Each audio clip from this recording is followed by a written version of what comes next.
Hello friends எல்லாருக்கும் வணக்கம். இது உங்கள் செஸ் வாசம். ஸோ இன்றைக்கி பார்த்தீங்கன்னா நம்ம லொக்கேஷன் சேஞ்சுன்றதுனால லேப்டாப்பில் இருக்கிற கேமரா குவாலிட்டி தான் யூஸ் பண்ணுற மாதிரி இருக்குது. பட் எனிவே ஸ்டில் நான் தெரிகிறேன் எப்படியோ. பட் ஓகே, நம்ம இப்போ கேம்குள்ளே போயிடலாம். இந்த கேம் பார்த்தீங்கன்னா நம்ம பிரக்னானந்தாவும் அவண்டர் லியாண்டுன்ற ஒரு அமெரிக்கன் கிராண்ட் மாஸ்டர் விளாண்ட ஒரு கேம் தான் இது. 5+2 ஃபார்மெட்டில் விளையாடப்பட்ட கேமு. ஸோ இந்த கேமில் வந்து ஒயிட் வந்து E4 வந்து ஸ்டார்ட் பண்ணுறாரு. ஸோ கண்டிப்பாக இந்த வீடியோவை ஸ்கிப் பண்ணாமல் பாருங்கள். இதில் வர வேரியேஷன்ஸ் எல்லாமே பார்த்தீங்கன்னா ரொம்ப அற்புதமாக இருக்கும். பிரெக் வந்து ஃப்ரெஞ்ச் டிஃபென்ஸ் வந்து ரெஸ்பாண்ட் பண்ணுறாரு E6. இப்போ D4 D5 இந்த இடத்துல வந்து எக்ஸ்சேஞ்ச் வேரியேஷனாக மாறுது ஃப்ரெஞ்ச் டிஃபென்ஸ்லேயே. இப்போ என்ன ஆகுதுன்னா நைட்டை வந்து வெளியில் கொண்டு வராரு ஒயிட்டு. இப்போ H6 வந்து ப்ளே பண்ணுறாரு பிரெக். ஸோ இந்த இடத்துல பார்த்தீங்கன்னா H6 மூலிமா பிஷப்பு நைட் எல்லாம் பார்த்தீங்கன்னா இங்கே வர விடாமல் தடுக்கிறாரு. இந்த இடத்துல இப்போ பிஷப் D3 ஒயிட் வந்து பிஷப் D3 ப்ளே பண்ணதுக்கப்புறமா இப்போ பிஷப் D6. ஸோ ரெண்டு பேருமே அவங்களுடைய பிஷப்ஸை வந்து டெவலப் பண்ணுறாங்க. இப்போ வந்து கேசல் பண்ணிக்கிறாரு ஒயிட்டு. இப்போ நைட் E7 இப்போ நைட் C3. ஸோ நைட் C3க்கு அப்புறமா இப்போ பிஷப் G4 வந்து ப்ளே பண்ணுறாரு பிரெக். ஸோ இந்த இடத்துல வந்து நம்ம இந்த ஒரு பிஷப் எடுத்துன்னு வந்து இந்த ஒரு FI ஸ்கொயரில் போட்டு இந்த பிஷப் எக்ஸ்சேஞ்ச் பண்ணணும்னு நினச்சோம்னா இந்த இடத்துல பிஷப் எக்ஸ்சேஞ்ச் ஆனதுக்கப்புறமா பிளாக்குக்கு வந்து சென்டர் பான் வந்து போயிடும். ஓகேங்களா? ஸோ இது வந்து ஒயிட்டுக்கு வந்து ஒரு நல்ல அட்வான்டேஜாக போயிடும். ஓப்பனிங்லேயே சென்டர் பானை விட்ட மாதிரி ஆகிடும். ஸோ அதனால் நம்ம வந்து பிஷப் F5லாம் ப்ளே பண்ண முடியாது. ஸோ பிறகு என்ன பண்ணுறாருன்னா பிஷப் எடுத்துன்னு வந்து G4ல் போட்டு இந்த நைட்டை வந்து பின் பண்ணுறாரு. இப்போ வந்து நைட் எடுத்துன்னு வந்து B5ல் போட்டு இந்த ஒரு பிஷப் வந்து அட்டாக் பண்ணுறாரு ஒயிட்டு. இப்போ பிறகு வந்து கேஷுவலாக அவருடைய நைட்டை வந்து டெவலப் பண்ணிக்கிறார். ஸோ இந்த பிஷப் போனாலும் பரவாயில்லன்னு சொல்லிட்டு ப்ளே பண்ணுறாரு. ஏன்னா இப்போ நீங்கள் நைட் எக்ஸ் பிஷப் ப்ளே பண்ணாலும் குயின் வந்து உள்ளே வந்துருவார். ஸோ இந்த இடத்துல பிறகுக்கு வந்து எந்த விதமான பிரச்சனையுமே இருக்காது. ஸோ அதனால் பிறகு கேஷுவலாக அவருடைய நைட்டை வந்து C6ல் டெவலப் பண்ணுறாரு. இந்த இடத்துல இந்த ஒரு சென்டர் பானை வந்து ஃபிக்ஸ் பண்ணிக்கிறாரு ஒயிட்டு. அவருடைய இந்த சி பானை புஷ் பண்ணி இப்போ வந்து கேசல் பண்ணிக்கிறாரு பிறகு. கேசல் பண்ணதுக்கப்புறமா இப்போ ரூக்கை வந்து அலைன் பண்ணிக்கிறாரு E5ல். இப்போ A6 ப்ளே பண்ணி ஃபைனலாக இந்த நைட்டை வந்து கிக் பண்ணுறாரு. இப்போ இந்த நைட் வந்து பேக்வேர்டெலாம் போனால் நைட்டுக்கு வந்து ஒரு ஆக்வர்டான ஸ்கொயராக இருக்கும். அதனால் இப்போ நைட் எக்ஸ் பிஷப் வந்து ஒயிட் ப்ளே பண்ணுறாரு. இப்போ குயின் டெக்ஸ் D6 குயின் டெக்ஸ் D6க்கு அப்புறமா இப்போ H3. ஸோ H3க்கு அப்புறமா பாருங்கள் இந்த ஒரு பிஷப்க்கு வந்து ஆபத்து. பட் ஸ்டில் பிரக்னானந்தா வந்து இந்த ஒரு பிஷப்பை வந்து இதே டயக்னலில் வந்து மெயின்டைன் பண்ணுறாரு. இப்போ வந்து பிஷப் E2 ப்ளே பண்ணி இந்த ஒரு டயக்னலில் பிஷப் எடுத்துன்னு வந்து போடுறாரு. ஏன்னா இந்த நைட் வந்து மூவ் ஆகணும் இல்லையா? அதனால் இப்போ வந்து ரூக் F E8. ஸோ பிறகு வந்து அவருடைய ரூக்கை வந்து E8ல் வந்து அலைன் பண்ணுறாரு. இப்போ நைட் எடுத்துன்னு வந்து இந்த ஒரு கார்னரில் போட்டுட்டாரு ஒயிட்டு. ஸோ இந்த இடத்துல பிஷப் எக்ஸ்சேஞ்ச் வந்து கேட்குறாரு. ஸோ பிரெக்கால பிஷப் வந்து எக்ஸ்சேஞ்ச் அவாய்ட் பண்ண முடியாது. ஸோ இந்த இடத்துல நம்ம வந்து பிஷப் G6 ப்ளே பண்ணி இந்த ஒரு நைட்டை வந்து நம்ம எக்ஸ்சேஞ்ச் பண்ண விடக்கூடாது. ஏன்னா இந்த நைட் வந்து பேடாக பிளேஸ் ஆயிருக்கு. ஸோ அதனால் பிறகு இந்த இடத்துல பிஷப்பையும் எக்ஸ்சேஞ்ச் பண்ணுறாரு. பிஷப் எக்ஸ்சேஞ்ச் ஆனதுக்கப்புறமா இப்போ ஒயிட்டுக்கு ரூக் அண்ட் குயின் வந்து அலைனாக இருக்குது பாருங்கள் இந்த ஒரே E5ல். இப்போ queen F6. So queen F6 மூலிமா இந்த ஒரு நைட்டுக்கு அட்டாக்கு. இந்த இடத்துல ஆக்சுவலாக நம்ம வந்து குயின் G4 வந்து ப்ளே பண்ணலாம். ஸோ அப்படி இல்லையா இன்னொரு ஒரு நல்ல மூவ் என்னன்னு பார்த்தீங்கன்னா குயின் H5 கூட ப்ளே பண்ணலாம். ஸோ இந்த ஒரு பர்டிகுலர் பொசிஷனில் ஒயிட் என்ன பண்ணிட்டாருன்னா இந்த நைட்டை சேவ் பண்ணுறேன்னு சொல்லிட்டு இந்த ஒரு பானை வந்து புஷ் பண்ணிட்டாரு. ஸோ இது வந்து ஒரு வீக்கான மூவ். இந்த ஒரு நைட்டை சேவ் பண்ணுறதுக்கு ப்ளே பண்ணது எதனாலன்னு கேட்டிங்கன்னா இப்போ இந்த ரூக் வந்து குயினை பார்த்துட்டு இருக்காரு.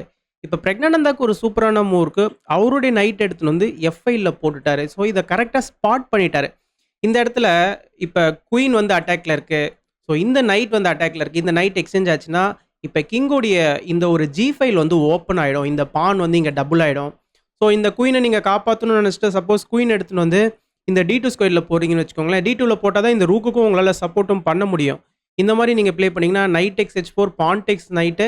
இப்போ பாருங்கள் இங்கே குயின் டெக்ஸ் H4க்கு அப்புறமா இப்போ கிங்கோடைய வீக்னஸ் வந்து பயங்கரமாக இருக்குது. இந்த பானும் வந்து ஃபாலோ ஆகணும். ஈஸியாக இந்த ஒரு கேம் வந்து பிரக்னானந்தா வின் பண்ணிடலாம். ஸோ அதனால் இந்த இடத்துல ஒயிட் என்ன முடிவு பண்ணுறாருன்னா அவருடைய குயினை கொடுத்து 2 ரூக்கை எடுக்கிறாரு. ஸோ இப்போ குயின் டெக்ஸ் ரூக் செக்கு, ரூக் டெக்ஸ் குயின்னு, இப்போ ரூக் டெக்ஸ் ரூக்கு, இப்போ கிங் வந்து இங்கே மூவ் ஆகிக்கிறார். ஸோ இந்த இடத்துல பிரக்னானந்தா இதை அலோவ் பண்ணுறார். ஸோ முக்கியமான ரீசன் என்னன்னு கேட்டிங்கன்னா பிரக்னானந்தா அலோவ் பண்ணுறதுக்கு ஒயிட்டோடைய இன்னொரு ரூக் அண்ட் பிஷப் ஒன்றும் டெவலப்பே ஆகலை. அண்ட் அது மட்டும் இல்லை இந்த ஒரு பர்டிகுலர் பொசிஷனில் ஆக்டிவான பீசஸ்ன்னு பார்த்தீங்கன்னா இந்த ஒரு ரூக் மட்டும்தான். இந்த நைட்டும் பார்த்தீங்கன்னா கிட்டத்தட்ட கார்னரில் தான் இருக்குது. ஸோ இதெல்லாம் வச்சு கண்டிப்பாக என்னால் சமாளிக்க முடியும்னு சொல்லிட்டு பிரக்னானந்தா இந்த ஒரு பொசிஷனில் கான்ஃபிடென்ட்டாக இருக்கிறார். ஸோ இந்த ஒரு பர்டிகுலர் இடத்துல இப்போ ஒயிட் வந்து இந்த நைட்டை திரும்ப எக்ஸ்சேஞ்ச் பண்ணியே ஆகணும். சப்போஸ் இந்த நைட்டை எக்ஸ்சேஞ்ச் பண்ணாமல் நைட் எடுத்துன்னு வந்து இங்கே போடுறாருன்னு வச்சுக்கோங்களேன். ஏன்னா நான் நைட்டை வந்து ஆக்டிவாக கொண்டு வரேன்னு சொல்லிட்டு இப்போ வந்து நம்ம என்ன பண்ணிக்கலாம், நான் நைட் D6 ப்ளே பண்ணி ரூக் அட்டாக் பண்ணலாம். திரும்ப ரூக் E1 போகிற மாதிரி இருக்கும். இப்போ திரும்ப வந்து நம்ம குயின் F3 ப்ளே பண்ணலாம். குயின் F3 மூலியமா பாருங்க, இந்த ஒரு பானுக்கு அட்டாக் வரும். நெக்ஸ்ட் நைட் எடுத்துன்னு வந்து இந்த ஒரு சென்டர் ஆஃப் த E4 ஸ்கொயர்ல போட்டா, ஓகேங்களா? ஸோ இந்த ஒரு பானுக்கு வந்து குயின் அண்ட் நைட் வந்து அட்டாக் பண்ணிட்டு இருக்கோம். ஸோ இது வந்து ரொம்பவே ஒரு பெரிய ஒரு பிரச்சனையா மாறிடும். அண்ட் அது மட்டும் இல்ல, இந்த ஒரு பர்ட்டிகுலர் பொசிஷன்ல வந்து நைட் எடுத்துன்னு வந்து இங்கேயும் போட முடியாது. ஸோ நைட் எடுத்துன்னு வந்து நீங்க சப்போஸ் இந்த ஒரு F3 ஸ்கொயர்ல போட்டாலும், நம்ம வந்து அதே மாரி நைட் D6 ப்ளே பண்ணிக்கலாம். இப்ப இந்த ரூக்குக்கும் அட்டாக் வரும், இந்த நைட்டுக்கும் அட்டாக் வரும். ஸோ இது பார்த்தீங்கன்னா, ஏகப்பட்ட பிரச்சனை வரும். ஸோ அதனால இந்த இடத்துல நைட் எக்ஸ்சேஞ்ச் பண்றது தான் கரெக்ட்டான ஒரு விஷயம். ஒயிட்டும் இந்த இடத்துல நைட் எக்ஸ்சேஞ்ச் பண்றாரு. இப்ப வந்து குயின் டேக்ஸ் நைட்டுக்கு அப்புறமா பாருங்க, இந்த ஒரு குயின் ரொம்பவே ஸ்ட்ராங்கா இருக்கு பாருங்க. இந்த ஒரு டயகனல்ல இப்ப இந்த பான வந்து அட்டாக் பண்ணிட்டு இருக்கு. இந்த பான காப்பாத்துறேன்னு சொல்லிட்டு நீங்க இந்த இடத்துல H4 ப்ளே பண்றீங்கன்னு வச்சுக்கோங்களேன், சிம்பிளா நம்ம வந்து குயின் C2 ப்ளே பண்ணிக்கலாம். ஸோ குயின் C2 மூலியமா பார்த்தீங்கன்னா, பேராபத்து ஒயிட்டுக்கு உங்களால இந்த பிஷப்ப எடுக்க முடியாது. பிஷப் எடுத்துட்டீங்கன்னா, இந்த ஒரு B2 பானுக்கு வந்து அட்டாக் வரும். ஓகே, நான் இந்த பான புஷ் பண்ணிட்டு பிஷப் எப்படி ஃபியன்கேட்டோ பண்றேனே அப்படின்னு நீங்க நினைச்சீங்கன்னா, C3 பானுக்கு வந்து அட்டாக் வரும். ஸோ C3 பான் அட்டாக் ஆச்சுன்னா, இந்த சென்டர்ல இருக்கிற பானும் பார்த்தீங்கன்னா, நெக்ஸ்ட் ஃபால் ஆகும். ஸோ இதெல்லாம் நீங்க பண்ணலன்னா, உங்களுடைய ரூக் இந்த இடத்துல லாக் ஆகும். ஸோ இந்த பிஷப்பும் பார்த்தீங்கன்னா, இங்க ஸ்டக் ஆயிட்டு இருப்பாரு. ஸோ அதனால குயின் C2 பார்த்தீங்கன்னா, ஒரு பேராபத்து. அதனால இந்த ஒரு பர்ட்டிகுலர் பொசிஷன்ல வந்து இந்த ஒரு பானெல்லாம் வந்து ஒயிட் காப்பாத்தல. ஒயிட் என்ன பண்றாருன்னா, இன்ஸ்டட் அவருடைய பிஷப் வந்து டெவலப் பண்றாரு. ஸோ பிஷப் எடுத்துட்டு வந்து இந்த ஒரு பானை வந்து அட்டாக் பண்றாரு. ஸோ இந்த ஒரு பான் போனாலும் H3 பான் போனாலும் பரவால்ல. நான் என்னுடைய பிஷப் அண்ட் இந்த ரூக்க வந்து ஆக்டிவேட் பண்றேன்னு சொல்லிட்டு ஒயிட் வந்து ப்ளே பண்றாரு. இப்ப பிரக்னானந்தா இந்த ஒரு பானை வந்து எடுத்துக்கிறாரு. இப்ப பிரக்னானந்தாக்கு ஒரு நல்ல ஒரு பொசிஷன் பாருங்க. கிங் சைட்ல ஒரு பானை வந்து எடுத்துக்கிட்டாரு. என்னதான் ரூக் வந்து இந்த ஒரு பிரக்னானந்தாவுடைய கிங்கு கிட்ட இருந்தாலும், பிரக்னானந்தாவுடைய குயின் வந்து ரொம்பவே ஆக்டிவா இருக்கு. அண்ட் அவருடைய இந்த நைட்டும் பார்த்தீங்கன்னா, சூப்பரா கேம்குள்ள வந்துடலாம். ஸோ இந்த இடத்துல இப்ப என்ன நடக்குதுன்னா, ரூக் எடுத்துட்டு வந்து இந்த ஒரு ஃபைல்ல போறாரு. நீங்க நினைக்கலாம் பிஷப் டேக்ஸ் C7 ப்ளே பண்ணிக்கலாமேன்னு நினைக்கலாம். பட் சிம்பிளா குயின் D7 பார்த்தீங்கன்னா, நம்ம வந்து டபுள் அட்டாக் குடுக்கலாம். நம்ம வந்து ஒரு பீஸ வந்து வின் பண்ணிடலாம். அதனால பிஷப் டேக்ஸ் C7லாம் ப்ளே பண்ண முடியாது. ஒயிட் என்ன பண்றாருன்னா, அவருடைய ரூக் எடுத்துட்டு வந்து இந்த ஒரு E5ல அலைன் பண்றாரு. இந்த இடத்துல இப்ப என்ன நடக்குதுன்னா, குயின் வந்து D7 வந்துடுறாரு. ஸோ இப்ப பாருங்க பிரக்னானந்தாவுடைய அ ஒரு குயின் வந்து இந்த 2 ரூக்கோட நல்லா சுப்பீரியரா இருக்கு. எதனாலன்னு கேட்டீங்கன்னா, முக்கியமா ஒயிட்டுக்கு வந்து கிங் சைட் வந்து ரொம்பவே வீக்கா இருக்கு. ஒரு பான் போயிடுச்சு அண்ட் அது மட்டும் இல்ல, இந்த பான்ஸும் பார்த்தீங்கன்னா வீக்கா தான் இருக்கு. ஸோ லைட் ஸ்கொயர்ஸ்ல நெறைய வீக்னஸ் இருக்கு. இந்த இடத்துல இப்ப கேம் எப்படி கன்டின்யூ ஆகுதுன்னு பார்த்தீங்கன்னா, ரூக் F8 வந்து ப்ளே பண்றாரு ஒயிட். ஸோ ஆக்சுவலா ரூக் F8 பார்த்தீங்கன்னா ஒரு வீக்கான மூவ். இந்த இடத்துல ரூக் F8 ப்ளே பண்றதுக்கு பதிலா கிங் G2 இந்த மாரியான மூவ்ஸ் வந்து போயிருக்கலாம். ஸோ ரூக் F8 மூலியமா இந்த ஒரு பானுக்கு அட்டாக்கு அண்ட் நெக்ஸ்ட் அவருடைய இன்னொரு ரூக்கையும் வந்து இங்க மேபி கொண்டு வரதுக்கு பிரிப்பேர் பண்றாரு. ஓகேங்களா? இந்த இடத்துல இப்ப பிரக்னானந்தாக்கு ஒரு சூப்பரான மூவ் இருக்கு. அது என்னதுன்னு பார்த்தீங்கன்னா, நைட் D8. ஸோ இந்த நைட் நம்ம எப்படி டெம்போவோட கேம்குள்ள கொண்டு வரணும் அப்படின்றத நம்ம யோசிச்சுட்டு இருந்தோம். பட் இப்ப இந்த நைட் வந்து அழகா D8க்கு வந்து இந்த ஒரு பானுக்கும் சப்போர்ட் பண்றாரு. நெக்ஸ்ட் நைட்டும் பார்த்தீங்கன்னா, இந்த ஒரு E6 ஸ்கொயருக்கும் வந்து ஜம்ப் ஆயிடுவார். ஸோ இந்த E6 ஸ்கொயர் வந்துட்டாருன்னா, நைட் வந்து சென்டர் கண்ட்ரோல்ல ஃபுல்லா எடுத்துப்பாரு. ஸோ இப்ப கேம் எப்படி கன்டின்யூ ஆகுதுன்னு பார்த்தீங்கன்னா, சிம்பிளா இந்த ஒரு பிஷப் வந்து C1 போறாரு. பிஷப் C1க்கு அப்புறமா பார்த்தீங்கன்னா, இப்ப நைட் பார்த்தீங்கன்னா, நான் சொன்ன மாரி அழகா இந்த ஒரு E6 ஸ்கொயருக்கு வந்துட்டாரு. ஸோ நைட் E6க்கு அப்புறமா பாருங்க, இந்த ஒரு பர்ட்டிகுலர் இடத்துல வந்து ரூக்க வச்சு இந்த ஒரு பான வந்து அட்டாக் பண்றாரு. ஸோ இப்ப இந்த பான வந்து புஷ் பண்ணிக்கிறாரு. பி பான புஷ் பண்ணதுக்கு அப்புறமா, இப்ப திரும்ப A பானுக்கு வந்து அட்டாக் வருது. இந்த இடத்துல பிரக்னானந்தா A5 கூட ப்ளே பண்ணியிருக்கலாம். பட் பிரக்னானந்தா இந்த பான வந்து விட்டுட்டாரு. அவர் என்ன பண்றாருன்னா, அவர் வந்து குயின வந்து ஒரு ஆக்டிவான ஒரு ஸ்கொயர்ல போறார். ஸோ நெக்ஸ்ட் குயின் இங்க வந்தாலும், இது வந்து ஒரு ஒயிட்டுக்கு வந்து ஒரு பேராபத்து தான். இப்ப ரூக் டேக்ஸ் பான் வந்து ப்ளே பண்றாரு ஒயிட். ஸோ ரூக் டேக்ஸ் பான் ப்ளே பண்றது மூலியமா பிளாக்குக்கு எந்த விதமான பிரச்சனையுமே கிடையாது. எதனாலன்னு கேட்டீங்கன்னா, இந்த ரூக் வந்து இந்த ஒரு A5ல் பார்த்தீங்கன்னா, அந்த அளவுக்கு ஒரு எஃபெக்டிவான ஃபைல் கிடையாது. அந்த ரூக்கும் பார்த்தீங்கன்னா, கேம்குள்ள பெருசா இல்ல. அண்ட் ஒயிட்டோடைய 2 ரூக்குமே சம்மந்தம் இல்லாம வேற வேற சைட்ல இருக்கிறாங்க. கோஆர்டினேஷனே இல்ல. ஓகேங்களா? ஸோ அதனால தான் பிரக்னானந்தாவுடைய குயின் வந்து இப்போ வரைக்கும் சுப்பீரியரா இருக்கு. இந்த இடத்துல என்ன பண்றாருன்னா, G5 ப்ளே பண்றாரு. ஸோ இந்த பான்ஸ்லாம் புஷ் பண்ண ஆரம்பிக்கிறாரு. ஸோ G5 ப்ளே பண்ணி பிஷப்புடைய இந்த ஒரு டயகனலையும் பார்த்தீங்கன்னா, இந்த இடத்துல கட் பண்றாரு. இந்த இடத்துல இப்ப கிங் G2, கிங் G6 2 பேருமே அவங்களுடைய கிங்க வந்து ஆக்டிவா கொண்டு வராங்க. இப்ப என்ன நடக்குதுன்னா, ரூக் A7க்கு அப்புறமா பாருங்க. ஸ்டில் இந்த ரூக் வந்து இந்த ஒரு A5ல இல்ல இந்த ரூக் இருக்கிற இந்த ஒரு A7 ஸ்கொயர்ல பார்த்தீங்கன்னா, எந்த விதமான ஒரு எஃபெக்டிவான விஷயமும் கிடையாது ரூக்குக்கு. ஓகேங்களா? ஸோ இப்போ வந்து H5 வந்து ப்ளே பண்றாரு. ஸோ இந்த இடத்துல பான்ஸ்லாம் வந்து புஷ் பண்ண ட்ரை பண்றாரு. இப்போ வந்து A4. ஸோ இந்த இடத்துல பான் பிரேக் பண்ணி ரூக்க இந்த வழியா கொண்டு வரலாமான்னு முயற்சி பண்றாரு. இப்போ வந்து F6 வந்து ப்ளே பண்றார் பிரக்ஞானந்தா. ஸோ பிரக்ஞானந்தா கொஞ்சம் கொஞ்சமா அவருடைய பான்ஸ் எல்லாம் வந்து இம்ப்ரூவ் பண்றாரு. ஏன்னா இந்த கிங் சைட்ல பார்த்தீங்கன்னா, அவருக்கு வந்து 3:2 ரேஷியோ இருக்கு. அவருக்கு எக்ஸ்ட்ரா ஒரு பான் இருக்கு. இப்போ வந்து A5 ப்ளே பண்ணி இந்த பான வந்து அட்டாக் பண்றாரு. இப்போ B டெக்ஸ் A5, ரூக் டெக்ஸ் A5. ஸ்டில் ரூக் வந்து இந்த A5ல இருந்தாலும், இந்த A5ல நீங்க அட்டாக் பண்றதுக்கு உங்களுக்கு பெருசா எதுவுமே கிடையாதுங்க. ஏன்னா கிங் வந்து இந்த சைடு இருக்கிறாரு. குயின் வந்து இங்க இருக்கிறாரு. நைட் வந்து சென்டர்ல நெறைய ஸ்கொயர்ஸ் வந்து பார்த்துட்டு இருக்காரு. ஸோ இந்த ரூக் ஸ்டில் பார்த்தீங்கன்னா, பெருசா ஒண்ணும் எஃபெக்டிவா கேம்ல பண்ணல. இப்போ வந்து கிங் F7க்கு அப்புறமா இப்போ ரூக் எடுத்துன்னு வந்து A7ல போடுறாரு. ஸோ ரூக் A7க்கு அப்புறமா பாருங்க. ஸோ இந்த ஒரு பான் எடுத்ததுக்கு அப்புறமா இந்த ரூக் வந்து எவ்வளோ இந்த இடத்துல கொஞ்சம் டம்மியான மாரி இருக்காரு பாருங்க. ஏன்னா பெருசா கேம்குள்ள அந்த அளவுக்கு எந்த ஒரு த்ரெட்டுமே குடுக்கல ஓகேங்களா? அண்ட் இந்த ஒரு ரூக்கும் பார்த்தீங்கன்னா, இங்க உள்ள வரவிடாம இந்த நைட் வந்து சூப்பரா கவர் பண்ணிட்டு இருக்காரு. ஓகேங்களா? அண்ட் நெக்ஸ்ட் பிஷப்பையும் பார்த்தீங்கன்னா, கேம்குள்ள வரவிடாம இந்த பானும் வந்து இங்க சூப்பரா கவர் பண்ணிட்டு இருக்காரு. ஏன்னா பிஷப் இங்க வந்தாருன்னா, இந்த ஒரு பானுக்குலாம் அட்டாக் வரும். ஸோ அதையும் பார்த்தீங்கன்னா, இந்த ஒரு G5 பான் வந்து சூப்பரா ஸ்டாப் பண்ணிட்டு இருக்கு.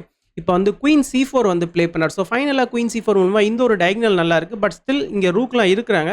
பட் இந்த ஒரு டயகனல் மூலியமா பார்த்தீங்கன்னா, எந்த நேரத்துலயும் வந்து ஒயிட்டுக்கு பேராபத்து வரலாம். இப்போ வந்து ரூக் A8 ப்ளே பண்றாரு. ரூக் A8க்கு அப்புறமா இப்ப குயின் D3 அதுக்கப்புறமா இப்ப ரூக் H3 இந்த ஒரு பானுக்கு அட்டாக். இந்த இடத்துல பிரக்ஞானந்தா என்ன பண்ணிட்டாருன்னா, இந்த பான வந்து புஷ் பண்ணிட்டாரு. ஆக்சுவலா இந்த இடத்துல அவர் வந்து நைட் G7 இந்த மாரியான மூவ் வந்து ப்ளே பண்ணியிருக்கலாம். இப்ப இந்த பான புஷ் பண்ணதுக்கு அப்புறமா இப்ப பான் டெக்ஸ் பான் வந்து அலோவ் பண்ணிட்டாரு. ஒயிட்டும் கரெக்ட்டா அத ப்ளே பண்ணிட்டாரு. பான் டெக்ஸ் பான்க்கு அப்புறமா நீங்களும் திரும்பி பான் டெக்ஸ் பான் ப்ளே பண்ணீங்கன்னா, உங்களுடைய பானும் போயிடும். அண்ட் நெக்ஸ்ட் இந்த ரூக்கும் ஆக்டிவ் ஆயிடுவாரு. அதனால இந்த இடத்துல பிரக்ஞானந்தா பான் டெக்ஸ் பான் ப்ளே பண்ணல. அவருடைய G பான வந்து G4க்கு வந்து புஷ் பண்றாரு. இப்ப இந்த பான் வந்து கொஞ்சம் ஸ்ட்ராங் ஆயிடுச்சு பாருங்க ஒயிட்டுக்கு. இந்த சைட்ல இருந்து பிரிஞ்சு இந்த பான் வந்து பாசர் பானா மாறிட்டு இருக்கு. இப்ப வந்து குயின் F3 செக் வருது. இப்ப கிங் மூவ் ஆகுறாரு. இப்ப G3. ஸோ இந்த பான வந்து இப்ப புஷ் பண்ணி இந்த பான் அட்டாக் பண்றாரு. இந்த இடத்துல இப்ப என்ன நடக்குதுன்னா, F டெக்ஸ் G3, குயின் டெக்ஸ் G3 செக். இப்ப கிங் மூவ் ஆகுறாரு. Queen check. இப்ப இந்த இடத்துல பிரக்ஞானந்தா வேணும்னா கேம டிராப் பண்ணிருக்கலாம். பட் அவர் என்ன பண்றாருன்னா, நைட் எடுத்துட்டு வந்து இந்த பான அட்டாக் பண்றாரு. ஸோ நான் ஆல்ரெடி சொன்ன மாரி இந்த பான் வந்து ஒயிட்டுக்கு கொஞ்சம் ஸ்ட்ராங். ஸோ இந்த பான வந்து உங்களால எடுக்க முடியாது. ஸோ ஸ்டில் பாருங்க இந்த பான் இப்ப புஷ் ஆனதுக்கு அப்புறமா இப்ப நைட்டுக்கு அட்டாக். இப்ப திரும்ப குயின் மூலியமா ஒரு செக். இப்ப கிங் மூவ் ஆகுறாரு. இப்ப திரும்ப பார்த்தீங்கன்னா, இந்த இடத்துல குயின் மூலியமா ஒரு செக். இப்ப திரும்ப கிங் மூவ் ஆகுறாரு. ஸோ இந்த ஒரு மூவ் ரிப்பீட் பண்றதுக்கான காரணம் அவருக்கு டைம் ரொம்ப கம்மியா இருக்கு. ஒரு மூவ் ப்ளே பண்ணா 2 செகண்ட் இன்கிரிமென்ட் கிடைக்கும் ஓகேங்களா? ஸோ இப்ப நைட் வந்து அட்டாக்ல இருக்கு இல்லையா? அதனால நைட் F5 வந்து ப்ளே பண்றாரு. நைட் F5க்கு அப்புறமா பாருங்க இந்த பான் வந்து எவ்வளோ ஃபாஸ்ட்டா கீழ வந்து வந்துட்டாரு பாருங்க. அந்த ஒரு H5 மூவ்னால பிரக்ஞானந்தா H4 மூவ்னால பிரக்ஞானந்தா பண்ண அந்த ஒரு மிஸ்டேக்னால இந்த ஒரு பான் வந்து இப்ப ஃபாஸ்ட்டா வந்துட்டாரு. இப்ப ஸ்டில் வந்து கேம் வந்து ஈக்குவலா தான் இருக்கு. என்னன்னா பிரக்ஞானந்தா கிட்ட இருக்கிற அட்வான்டேஜ் வந்து போயிடுச்சு. இப்ப வந்து திரும்ப குயின் G3 செக். இப்ப கிங் F1 இந்த இடத்துல இப்ப குயின் எடுத்துட்டு வந்து H2ல போறார். ஸோ பிரக்ஞானந்தா வேணும்னா டிராப் பண்ணிருக்கலாம் மாத்தி மாத்தி செக் குடுத்து. பட் ஸ்டில் அவர் வந்து வின் பண்ணணுமேன்னு ஆடுறாரு இந்த இடத்துல. இந்த இடத்துல இப்ப ரூக் எடுத்துட்டு வந்து 8த் ரேங்க்ல போடுறாரு. இன்னொரு ரூக்கும் 8த் ரேங்க் வந்துட்டார். ஸோ இந்த இடத்துல நீங்க பொசிஷன பார்த்தீங்கன்னா ரொம்பவே பயங்கரமா இருக்கும். ஏன்னா ஒயிட்டுடைய 2 ரூக்கும் வந்து 8த் ரேங்க்ல இருக்கிறாங்க. அண்ட் ஒரு பான் வந்து ஒரு ஸ்கொயர் தள்ளி பாசர் பான் ஆகுறதுக்கு ரெடியா இருக்கிறாங்க. பட் ஸ்டில் ஒயிட்டோடைய கிங் வந்து பிளாக்கோடைய குயின் கிட்ட ஓப்பன் பொசிஷன்ல வந்து மாட்டிக்கிட்டாரு. ஸோ நம்ம மாறி மாறி எந்த நேரத்திலயும் பர்பச்சுவல் செக் குடுத்து கேம கூட டிராப் பண்ணிக்கலாம். அதனால தான் இந்த ஒரு பொசிஷன் வந்து இப்ப பேலன்ஸான பொசிஷனு. இப்ப நைட் G3 செக் வருது. நைட் G3 செக்குக்கு அப்புறமா இப்ப கிங் வந்து மூவ் ஆகுறாரு. ஸோ இந்த இடத்துல நீங்க கரெக்ட்டான மூவ் ப்ளே பண்ணணும்னா, குயின் C2 தான் பார்த்தீங்கன்னா கரெக்ட்டான மூவ். ஸோ குயின் C2 ஆக்சுவலா பிரக்ஞானந்தா ப்ளே பண்ணல. குயின் C2க்கு அப்புறமா ஒயிட் வந்து இந்த ஒரு ரூக்க வச்சு செக் தரலாம். நெக்ஸ்ட் வந்து நம்ம இந்த ஒரு பானையும் ப்ரமோட் பண்றதுக்கு த்ரெட்டன் பண்ணலாம். பட் சிம்பிளா நம்ம வந்து கிங் G6 வந்து ப்ளே பண்ணிக்கலாம். இந்த இடத்துல சப்போஸ் நீங்க கிங் G7 ப்ளே பண்ணிட்டீங்கன்னு வச்சுக்கோங்களேன், நம்ம வந்து குயினா ப்ரமோட் பண்ணிக்கலாம். இப்ப வந்து நீங்க கிங்க இங்க மூவ் பண்ணதுக்கு அப்புறமா ரூக் டெக்ஸ் F6 பார்த்தீங்கன்னா சூப்பரான செக்மேட் ஓகேங்களா? அதனால இந்த ஒரு இடத்துல நம்ம வந்து கிங் G6 தான் ப்ளே பண்ணணும். என்னதான் நீங்க குயினா ப்ரமோட் பண்ணாலும் இந்த கேம் டிரால தான் போய் முடியும். எதனாலன்னு கேட்டீங்கன்னா, திரும்ப இந்த ஒரு கிங் வந்து ஓப்பன் பொசிஷன்ல வந்து மாட்டிக்கிட்டாரு. இப்ப நம்ம குயின் டெக்ஸ் பிஷப் செக் குடுக்கலாம்.